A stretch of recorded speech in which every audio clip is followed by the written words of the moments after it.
설교가 더 잘 될 줄 믿습니다. 기도하면 됩니다. 기도하면 됩니다. 아멘. 인사처럼 정말 잘 될 줄 믿습니다. 오늘 오후 열정 예배 가운데 하나님께서 큰 은혜를 부어주실 줄 믿습니다. 아멘. 네, 제가 병중 간사님이랑 유정 간사를 굉장히 좋아하는데요. 네, 진짜 좋아하고 사랑하는데 제가 이제 예배를 드리기 위해서 이 문을 열고 이제 들어왔습니다. 그러니까 둘이서 저기 멀리서 저를 막 보면서 웃는 겁니다. 형 막 이러면서 느낌이 좀 이상했습니다. 뭐지? 이러면서 갔습니다. 가서 무슨 일인데? 라고 왜 그러는 거야? 라고 물었어요. 그러니까 이 친구들이 이렇게 말하는 거야. 형 진짜 이제 부담돼서 죽겠네요 이러는 거예요. 갑자기 설교 전에. 안 그래도 부담돼 죽겠는데 부담돼서 죽겠네요 라고 그런 거예요. 그럼 뭐가 그렇게 부담돼서 죽겠냐 이러니까 담임 목사님께서 찬양 인도를 하고 그리고 형이 설교를 하고 막 이렇게 놀리는 거예요. 저기 도고기도 다 하고 왔는데 순간 막 낙심까지는 아니지만 마음이 좀 이상한 겁니다.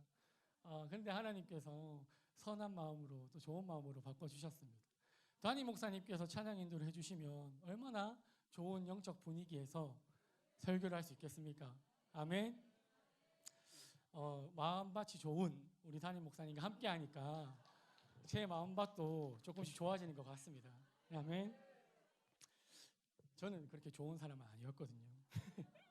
이런 것도 많이 닮아가는 것 같아서 참 행복합니다. 네. 근데 긴장은 됩니다. 저는 이쪽으로 절대 고개를 돌리지 않을 예정입니다. 여기 이렇게 딱 설교를 할 예정입니다. 네. 네, 여러분 제가 5개월 만에 오늘 이 자리에서 또 설교를 하게 되었습니다. 하나님의 은혜고 참 감사한 일입니다. 제가 처음 설교를 할 때 이렇게 말씀드렸던 것들이 있습니다. 저희 부모님께서 아마 예배로 첫 영상 예배를 드리고 있을 거라고 말씀드렸는데 혹시 기억하시나요? 네, 첫 영상 예배를 아마 들으실 겁니다. 그러면서 제가 하나님께 영광을 돌렸던 그런 기억이 있습니다. 그죠? 그리고 제가 오후 예배를 마치고 그리고 또 일정을 하고 축구 다 하고 간사들은 다 축구합니다. 축구하고 이제 친구들을 데려다주고 12시가 넘어서 1시쯤에 집에 들어갔습니다. 근데 1시면 저희 부모님은 주일날 1시면 무조건 주무셔야 합니다. 다음에 일을 하러 가셔야 되니까요. 근데 제가 갔는데 안 주무시고 소파에 앉아 계신 겁니다. 그래서 이게 뭐지? 무슨 일이지? 저는 일단 축구를 하고 있으니까 모든 걸 잊고요. 그래서 부모님이 안 주무시고 계시길래 이게 무슨 일이야? 이러고는 제가 정리를 하고 씻으러 들어가는데 아버지께서 저를 부르시는 겁니다. 현아 이러시는 거예요. 제가 예? 이렇게 대답을 하니까 아버지께서 너는 왜 그렇게 떠냐? 그러시는 거예요. 네, 아멘입니다. 아멘. 정말 저희 부모님께서 영상으로 예배를 드리신 겁니다. 부족한 저를 통해 하나님께서 또 말씀을 듣게 하시고 예배를 드리게 하신 겁니다. 저에게는 큰 기쁨이며 은혜의 시간이고 기도 응답의 시간이었습니다. 오늘도 예배를 드리고 계시겠죠? 아멘. 네. 이렇게 작은 응답과 간증으로 말씀을 시작하는데요. 오늘 설교의 제목은 후회 그리고 사랑입니다. 저기 물음표가 왜 붙었지? 네, 후회 그리고 사랑입니다. 네. 지워버리셨. 물음표 없습니다. 오늘 본문은 사복음서에 계속 등장하는 말씀입니다. 우리에게는 아주 익숙한 말씀이죠. 저는 이 본문 말씀을 묵상하게 되었었습니다. 제가 말씀을 보면서 묵상하고 또 묵상했던 요 본문 말씀 중에서도 구절이 있는데요. 61절 말씀과 62절 말씀입니다. 그래서 이것을 중심으로 저는 오늘 은혜를 함께 나누고자 합니다.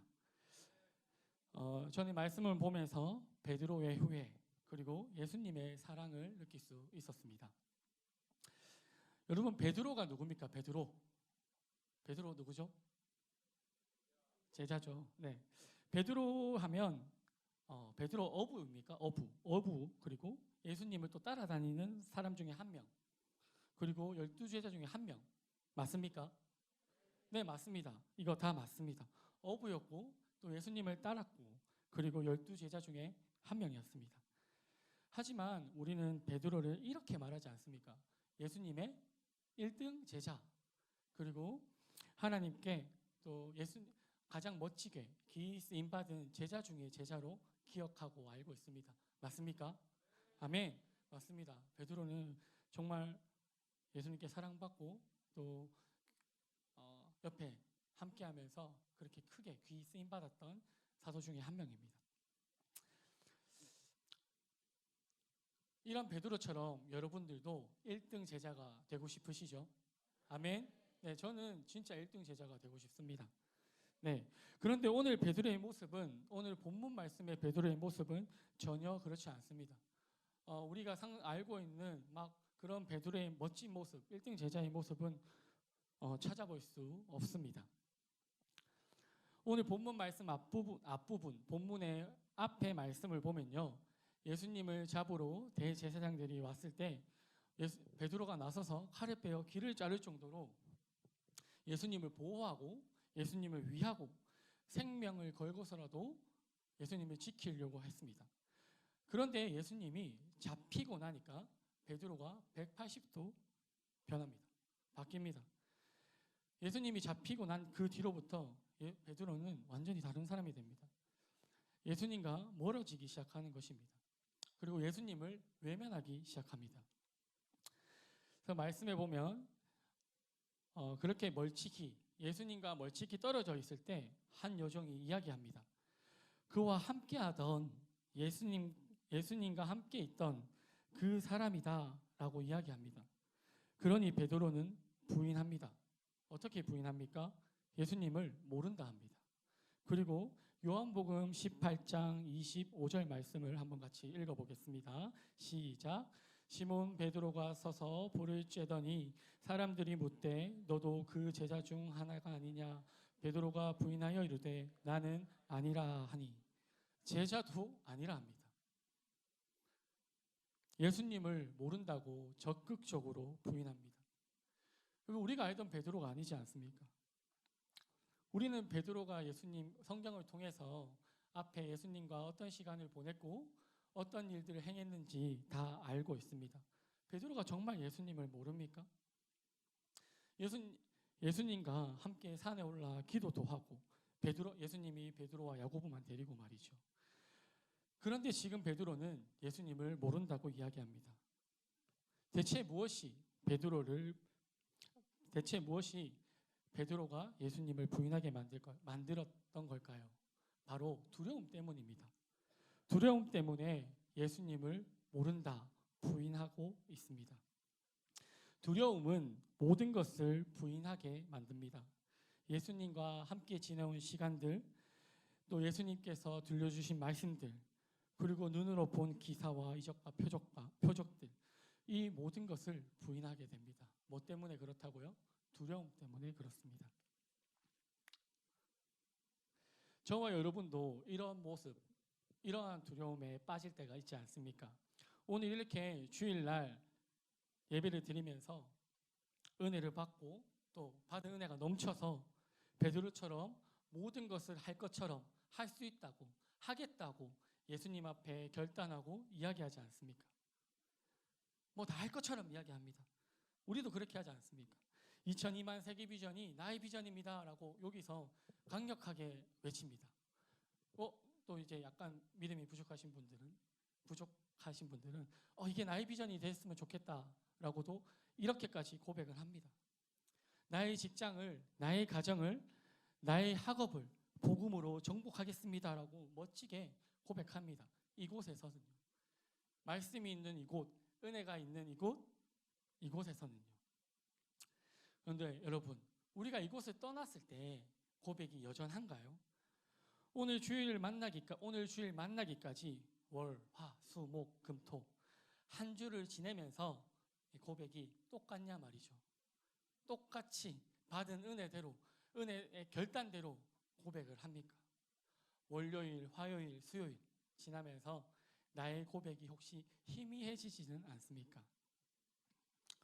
54절에 베드로가 멀찍이 예수님을 따라간 것처럼 우리도 말씀 앞에, 결단 앞에 멀어지는 것들을 경험하게 됩니다.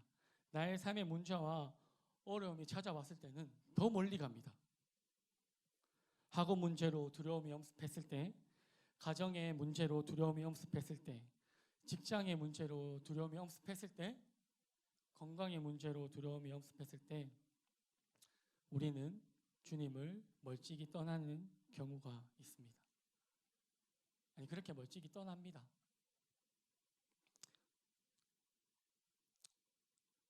우리는 여전히 나는 주님의 제자라고 또 제자의 삶을 살겠노라 고백해야 됨에도 불구하고 우리는 삶의 현장에서는 그렇게 고백하지 못하는 모습들을 봅니다. 왜요? 문제 앞에 맞닥뜨려지는 두려움 때문에 그렇습니다. 내 삶의 문제로 두려움이 찾아왔을 때 무너지는 우리입니다. 아니요, 예수님과 떨어지면 우리는 두려움을 이길 방법이 없다는 것이 정답인 것 같습니다. 예수님과 멀어지면 우리는 이 두려움을 이길 방법이 없다는 것을 인정해야 합니다. 그래서 우리는 예수님 곁에 꼭 붙어 있기로 결정해야 합니다. 아멘. 꼭 붙어 있기로 결정해야 합니다. 은혜가 있는 자리로, 말씀이 있는 자리로 적극적으로 나오기를 결단해야 합니다. 아멘. 그렇다면 오늘 오후 열정 예배에 오신 여러분들을 모두 축복합니다. 아멘.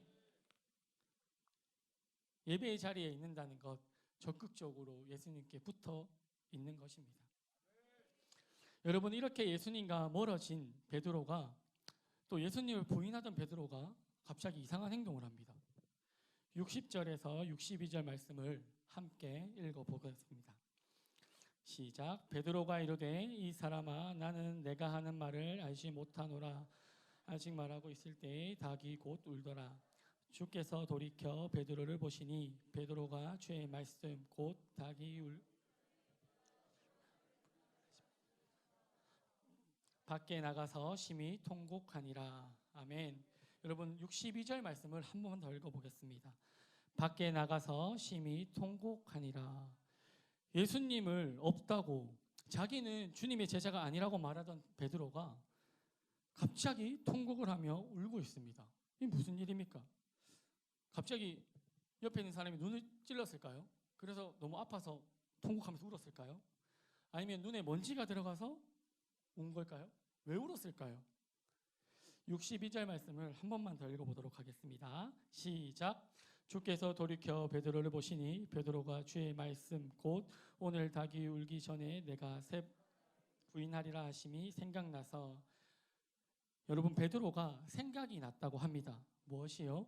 예수님께서 계속 말씀하셨던 그것, 닭이 울기 전에 내가 3번 나를 부인하리라 했던 주님의 말씀이 기억난 것입니다. 여러분, 베드로가 예수님께서 부인하리라라고 했던 예수님의 말씀의 예언만이 생각나서 통곡하면 울었을까요? 아마 베드로는 예수님의 예언의 말씀이 생각나면서 예수님이 자신이 어부로 있었을 때 부르신 것부터, 그리고 예수님을 따라다니면서 많은 기적과 이적을 행했던 것들, 그리고 여러 가지 사건들, 그리고 예수님과 함께 기도했던 시간들, 그리고 마지막으로 예수님과 함께 만찬을 나누었던 것, 이 모든 것들이 생각이 나며 파노라마처럼 지나갔을 것입니다. 그렇기에 예수님이 붙잡히고 자신이 했던 행동에 후회가 밀려왔을 것입니다. 예수님을 부인하는 자신의 미숙한 모습을 후회했을 것입니다. 예수님을 모른다고 자신은 제자가 아니라고 이야기하고 또 말씀에 저주까지 하는 자신의 모습, 두려움에 예수님을 부인한 모든 행동을 후회하고 미숙한 자신을 탓하며 통곡하며 울었을 것입니다. 여러분, 베드로가요 이렇게 통곡하며 울게 되는 이유가 한 가지 더 있습니다. 그것은 61절 말씀의 앞부분에 있는데요. 함께 한 번만 더 읽어보겠습니다. 주께서 돌이켜 베드로를 보시니 베드로가 주의 말씀 곧 오늘 닭이 울기 전에 내가 3번 나를 부인하리라 하심이 생각나서. 아멘. 베드로가 뛰쳐나가 통곡하며 울 수밖에 없었던 이유 중 하나는 바로 주께서 돌이켜 베드로를 보시니입니다. 이 말씀 때문이었습니다. 여러분, 이 장면을 한번 생각해 보십시오. 예수님은 지금 잡혔습니다. 몸이 묶인 상태입니다. 묶이고 찢기고 핍박을 받는 상황입니다. 이 상황에서 멀리서 불을 쬐고 있는 베드로를 예수님이 이렇게 일로 돌리면 안 됩니다. 이렇게 돌려서 눈을 맞춘 겁니다. 이렇게. 네. 볼 수 있습니다. 이렇게 돌리면서 눈을 맞춘 겁니다. 그때 예수님의 눈빛이 어떠했을 거라고 생각하십니까? 막 이렇게 째려보시면서, 저희 부모님이 저를 보듯이 이렇게 막 째려보시면서 화를 냈을까요? 막 치켜뜨면서 화난 눈빛으로 째려보고 있었을까요? 아니면 봐라, 내가 너 베드로가 나를 부인한다고 했지? 하면서 놀리는 표정으로 이렇게 바라보고 있었을까요? 짓궂은 표정으로요? 아니면 베드로를 향해 원망의 눈빛으로 보고 있었을까요? 말씀에 나오는 주께서 돌이켜 베드로를 보시니라는 말씀의 끝부분에 보시니라는 단어를 헬라어로 엠블레포라고 합니다. 저도 한번 찾아봤습니다. 이게 앞에 간사님들이 다 찾으시길래 저도 한번 찾아봤습니다. 엠블레포라고 합니다. 그런데 제가 찾아봤는데 이게 굉장히 중요했습니다. 엠볼레포는 라는 이 단어는요, 어떤 의미를 가지고 있냐면 애정어린 눈으로 찬찬히 들여다본다 라는 의미를 갖고 있습니다. 그러면 예수님께서 베드로를 어떻게 봤단 말입니까? 앞에 제가 말했던 그런 눈빛이 아니죠. 천천히 지그시 베드로를 봤다고 하지 않습니까? 핍박을 받으시면서, 예수님은 잡히셔서 핍박을 받으시고 그리고 베드로와 눈을 잠시 마주치는 그 순간에도 애정어린 눈빛으로 베드로를 바라보시며 베드로를 위로하십니다. 아멘. 여러분, 이 장면을 한번 생각해 보십시오. 베드로가 이렇게 예수님을 부인하면서 불을 쬐고 있는데 뭐 여러 가지 감정이지 않겠어요? 아까 앞에 말씀드렸듯이 여러 가지 감정들과 후회들과, 그런데 예수님의 눈빛이 되게 지그시, 그 눈빛을 따라할 수는 없을 것 같습니다. 지그시 바라보면서 약간 이런 거겠죠. 베드로야, 이런 느낌이겠죠. 그렇게 바라본다면 베드로는 뛰쳐나갈 수밖에 없었을 것 같아요. 그곳에 있을 수 없었을 것 같아요. 그 예수님의 눈빛을 봤을 때 말이죠. 제가 상상해 봤을 때 그럴 것 같아요. 제가 뭔가 사고를 쳤을 때 교회에서, 이렇게 교회에서 하면 안 되겠습니다. 제가 뭔가 사고를 쳤을 때 우리 목사님께서 저렇게 지금 아직 그런 눈빛을 본 적은 없는데 이렇게 지그시 저를 이렇게 서본다면 정말 그럴 것 같아요. 한번 대입해 봤어요. 물론 목사님의 눈빛에서 사랑을 느끼고 합니다. 그 사랑으로 여기까지 왔죠. 그렇게 생각을 해본 거예요. 생각을 해보니까 정말 그냥 통곡이 될 것 같아요. 밀려오는 후회들, 그리고 그 속에 보여지는 후회들 속에 후회하고 후회하는 그 속에 보여지는 예수님의 눈빛 말이죠. 그 눈빛에서 베드로는 예수님의 위로를 느끼고 예수님의 사랑을 느낄 수 있었을 것입니다. 아멘. 여러분, 우리가 주를 위해 살겠다고 고백하며 살아가다 보면은 그 고백대로 살아가지 못할 때가 종종 있습니다. 아니, 정확하게 이야기하면 많습니다. 제가 그렇습니다. 고백대로 결단대로 살지 못하는 나 자신을 볼 때 마음이 무너지고 죄책감이 빠질 때가 많습니다. 그러나 베드로를 바라보시는 하나님의 눈빛을 우리가 기억했으면 좋겠습니다. 베드로를 바라보시는 그 눈빛 말이죠. 복잡한 생각과 감정 속에 후회하며 아파하고 있는 그 베드로를 바라보시는 예수님의 눈빛 말이죠. 그래서 오늘 제목을 할 때 정할 때 굉장히 고민이 많았습니다. 예수님의 눈빛으로 해야 하나? 정말 고민이 많았습니다. 기억했으면 좋겠습니다. 하나님은 언제나 괜찮다 하십니다. 실수할 수 있다 하십니다. 실수해도 괜찮다 하십니다. 이걸 왜 알 수 있냐면요, 이미 예수님은 베드로가 이렇게 할 거라는 것을 알고 계셨습니다. 그리고 알고 계심 속에 베드로를 그렇게 바라보신 거예요. 하나님은 우리를 언제나 괜찮다 하시며 실수해도 괜찮다 하시며 우리를 사랑해 주시고 사랑의 눈으로 바라봐 주십니다. 아멘. 우리는 성경을 보아 알고 있습니다. 예수님이 부활하셔서 베드로를 찾아가셨고, 그리고 베드로는 우리가 알고 있는 베드로로 돌아갑니다. 예수님을 만나고 성령 받아서 우리가 알던 베드로의 모습으로 돌아갑니다. 바로 어떤 모습입니까? 예수님의 1등 제자의 모습 말입니다. 아멘.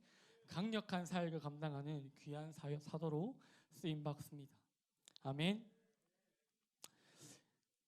여러분들은 어떤 후회를 하고 계시고 또 어떤 후회를 해보셨습니까? 어떠한 후회거리가 있고 어떠한 후회를 하고 있으시든 하나님은 지금 괜찮다 하십니다. 아멘. 사랑으로 우리를 바라보시며 우리가 두려움으로 인해 지었던 죄들, 이 모든 것들을 괜찮다 하십니다. 아멘.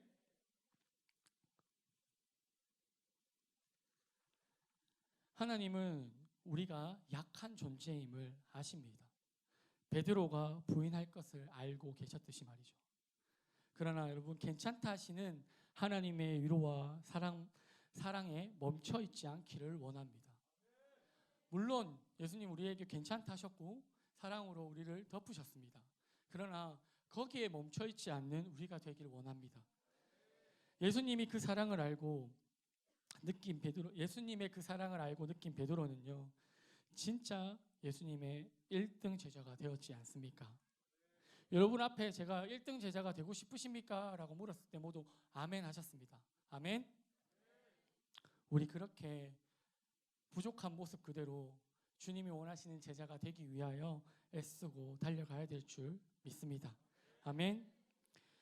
우리의 후회거리들, 우리가 후회하는 것들 앞에 우리의 연약한 모습을 사랑으로 덮으시는 주님의 은혜 앞에 결단해야 합니다. 주님의 좋은 자녀가 되리라, 주님의 좋은 제자가 되리라 라고 고백하고 결단하는 우리가 되었으면 좋겠습니다. 아멘. 그러면 말씀을 마무리하겠습니다. 여러분, 저는 사역을 하면서 나의 미숙함으로 일어나는 후회들, 그리고 덮으시는 주님의 사랑을 여러 차례 경험한 적이 있습니다. 최근에 주니어 사역을 하면서 깊이 깨닫게 되는 은혜가 있었습니다.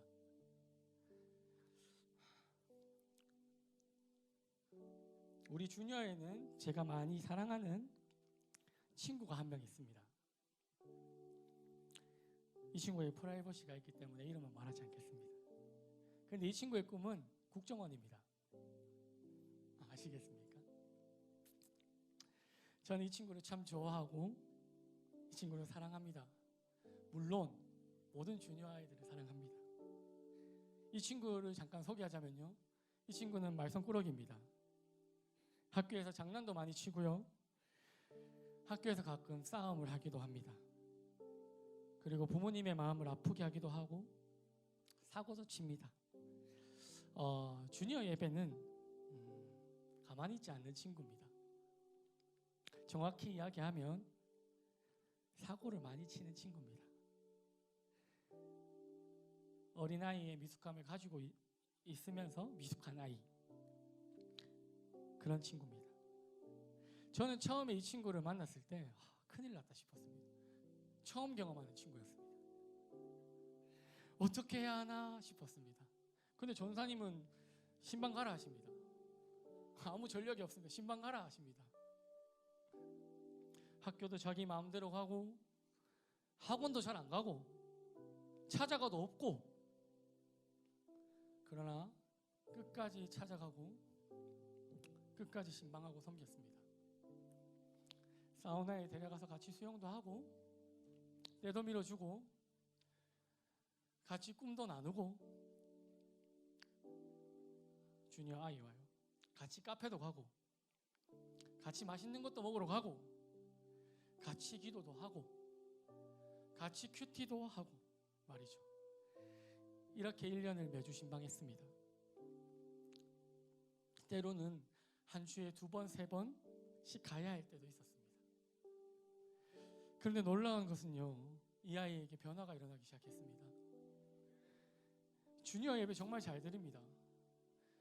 저는 우리 주니어에서 지금 가장 예배 잘 드리는 아이를 뽑으라면 이 친구를 꼽겠습니다. 제일 잘 드립니다. 말씀 암송할 때는 빠지지 않고 손을 들고 앞에 나와 암송합니다. 학교에서 아이의 변화가 되었다고 연락이 옵니다. 부모님도 요즘 아이의 변화를 보고 하늘을 나는 것 같다고 전화 와서 이야기하십니다. 아멘. 변화입니다. 이 친구가 저희에게 붙여준 별명이 하나 있습니다.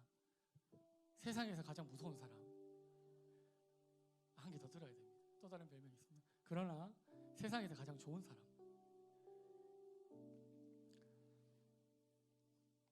저는 이 친구를 섬기며 했던 말이 있습니다. 땡땡아, 너 정말 멋진 사람이 될 거야. 선생님은 항상 너의 편이고 항상 너의 편이 되어줄 거야. 괜찮아, 잘못해도 함께 기도하자, 이렇게 했었어요. 근데 시간이 지나서 그 말을 하고 이제 가만히 생각을 한번 해보니까,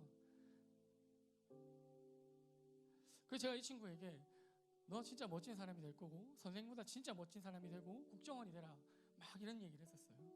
근데 돌아보아 이런 말을 해줬던 분이 한 분 계신 거예요. 저에게, 미숙했던 저에게 이런 말을 해주셨던 분이 계십니다.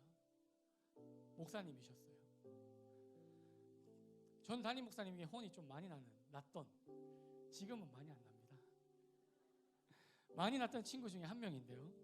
그래서 예전에 저희 그 전 성전에 골방 아시죠? 거기 목사님 거기 계신 곳, 거기 들어가면 나올 수 없습니다. 전 거기 많이 들어갔던 친구인데요. 항상 목사님이 끝에 해주신 말씀이 있어요. 종현아, 목사님보다 더 멋진 사람이 되어야 한다. 목사님 때는 가르쳐주는 사람이 없었지만 내가 너를 가르치지 않느냐. 더 멋진 사람이 될 수 있을 거다. 멋진 사람이 되어라 라고 말씀해 주셨었어요. 그 말씀이 생각나는 거예요. 미숙했을 때 나에게 찾아오신 그 사랑 있잖아요. 그 마음, 그 목사님의 얼굴이 생각이 났었어요. 여러분, 제가 이 친구의 변화를 이야기하는 데는 이유가 있습니다. 저도 미숙할 때가 있었습니다. 그리고 지금도 여전히 미숙합니다. 네. 제가 기도했었는데 아무도 아멘하지 않게 해달라고. 저보다 더 많이 기도하시는 승엽 집사님. 제가 이 아이를 섬길 수 있었던 이유는 제가 미숙할 때 나를 포기하지 않고 끝까지 기대해 주시고 기다려 주셨던 분이 계셨기 때문입니다. 베드로의 미숙함을 아시고 괜찮다 하시며 사랑으로 덮으셨던 예수님처럼 우리 목사님께서 저의 미숙함을 아시고 사랑으로 언제나 늘 덮어주셨습니다. 제가 이 친구를 섬기며 먼저는 나를 포기하시는 주님의 사랑, 그리고 나를 포기하시는 목사님의 사랑을 깊이 깨닫게 되었습니다. 저는 이 사랑을 깨닫게 되면서 혼자 참 많이 울었습니다. 후회했습니다. 왜냐면요, 제가 지금 33살입니다. 제가 33살인데 저희 교회에 21살 때 왔습니다.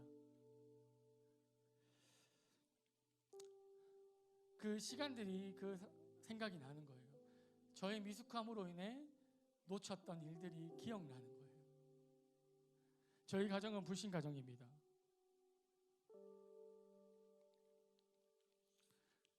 많은 기회를 잃었습니다. 저희 미숙함으로 인해 많은 기회를 놓쳤습니다. 지금도 기억이 납니다. 우리 어머니를 전도하기 위해 올라가기 전 목사님께서 저에게 하셨던 말씀을요. 10년 전에요. 종현아, 한 영혼을 구원하기 위해서는 나의 자존심은 10원짜리 동전번도 못한 것이다 라고 늘 말씀해 주셨습니다. 그런데 저는 그때 그 말씀을 깨닫지 못했어요. 나의 자존심, 나의 생각들, 나의 마음들, 나의 감정들이 먼저 됐었어요. 그 나의 미숙함이 또 부모님의 핍박으로 일어나는 두려움들이 기회를 놓치게 되었죠. 많은 기회를. 그래서 후회하게 되었죠. 그리고 셀 사역을 하면서도 담임 목사님은 언제나 저에게 늘 저에게 옆에서 가이드 해주셨어요. 근데 그때는 몰랐어요. 수년 전에는 몰랐어요. 내가 셀 사역을 하면서 지나간 많은 셀 가족들을 살리고 도울 기회가 있었습니다. 그런데 나의 미숙함과 두려움으로 인해 많은 기회를 놓쳤습니다. 셀 가족들을 놓쳤습니다. 목사님은 그때도 말씀해 주셨습니다. 종현아, 사랑이다. 사랑이면 된다. 사랑이면 할 수 있다. 저는 이 친구를 섬기면서 10년이 지나서야 목사님이 말씀해 주셨던 것들을 깨닫게 됩니다. 베드로가 통곡하며 온 것처럼 저도 이것을 깨닫고 얼마나 많은 시간들을 울었는지 모릅니다. 그러나 한 가지 아는 거 있습니다. 그런 통곡하고 우는 울음에서, 가슴 아픔에서, 후회에서 절대 끝나면 안 됩니다. 후회하며 저는 결단했습니다. 진짜 주님의 제자가 되겠다고, 진짜 목사님이 제자가 되어 보겠노라 결단했습니다. 여러분도 앞에 놓여진 문제들 그리고 두려움으로 인해 주님을 부인했던 적들이 있습니까? 또 혹은 모든 상황을 포기하려고 했던 적들이 있습니까? 기억하셨으면 좋겠습니다. 하나님은 언제나 괜찮다라고 하십니다. 우리를 사랑의 눈으로 바라보고 계십니다. 괜찮다 하시는 주님의 그 사랑에 감사하며 이제 다시 주님을 부인하거나 후회할 일들을 반복하지 않겠다고 결단하는 우리가 되었으면 좋겠습니다. 베드로가 부활하신 예수님을 만나 성령 받아 멋지게 쓰임 받았던 것처럼 나도 그런 주님의 좋은 제자가 되게 해달라고 기도하는 저와 여러분이 되었으면 좋겠습니다. 아멘. 그런 우리가 되기를 소망합니다. 아멘.